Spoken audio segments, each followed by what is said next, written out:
যে যাকে ভালোবাসে তাকে অনুসরণ করে। তো আপনি তাকে অনুসরণ করতে হলে তার সম্পর্কে জানতে হবে। যার কাছে আমরা ঋণী, আল্লাহ রাসূল সাল্লাল্লাহু আলাইহি ওয়াসাল্লাম তার 63 বৎসরকে উৎসর্গ করে গিয়েছেন আমাদের জন্য, দিনের জন্য, এই দিনটাকে কায়েম করার জন্য। তার কাছে তো আমরা চিরঋণী। We are in ever debt to him. আমরা প্রথমে আলোচনা করি যে আমরা রাবিউল আউয়াল মাসে এসেছি। এই মাসে কি কোনো আলাদা মাহাত্ম্য আছে নাকি, যে এই মাসেই আমরা শুধুমাত্র কি সিরা আলোচনা করব, না অন্য মাসে আমরা আলোচনা করতে পারি? এদিকটা যদি আমরা একটু আলোচনা করি প্রথমে। বিসমিল্লাহ আলহামদুলিল্লাহ ওয়াসসালাতু ওয়াসসালামু আলা রাসূলিল্লাহি ওয়া বা'দ। তো প্রথমে আমি যেটা বলবো যে আমরা এই মাসটাকে যেন আমরা কাজে লাগাইতে পারি, এবং কিভাবে আমরা এই সময়টাকে আমরা এফেক্টিভ করতে পারি। এর মধ্যে অন্যতম হবে যে আমরা আল্লাহ রাসূল সাল্লাল্লাহু আলাইহি ওয়াসাল্লামের জীবনীটা পড়ব, আমরা সিরাটা পড়ব।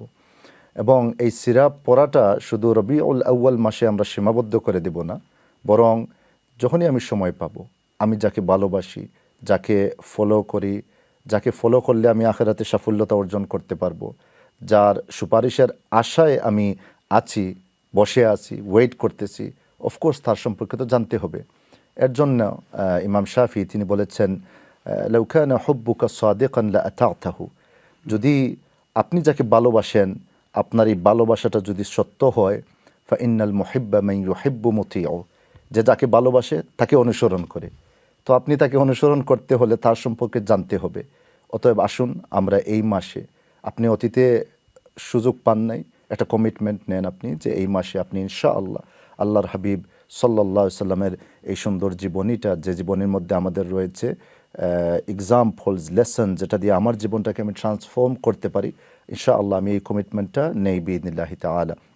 অ্যান্ড অফকোর্স আমরা শুধু রবিউল আউয়াল মাসে আমরা তার জীবনী নিয়ে আলোচনা করব না, বরং যার কাছে আমরা ঋণী, আল্লাহ রাসূল সাল্লাল্লাহু আলাইহি ওয়াসাল্লাম তার 63 বৎসরকে উৎসর্গ করে গিয়েছেন আমাদের জন্য, দিনের জন্য, এই দিনটাকে কায়েম করার জন্য। তার কাছে তো আমরা চিরঋণী। We are in ever debt to him. অতএব আপনি শুধু একটি মাসকে মনোনীত করবেন, একটি স্পেসিফিক ডেকে মনোনীত করবেন, একটি স্পেসিফিক টাইমকে মনোনীত করবেন শুধু তার জীবনী নিয়ে আলোচনা করার জন্য, সেটা তো ইনসাফ হবে না।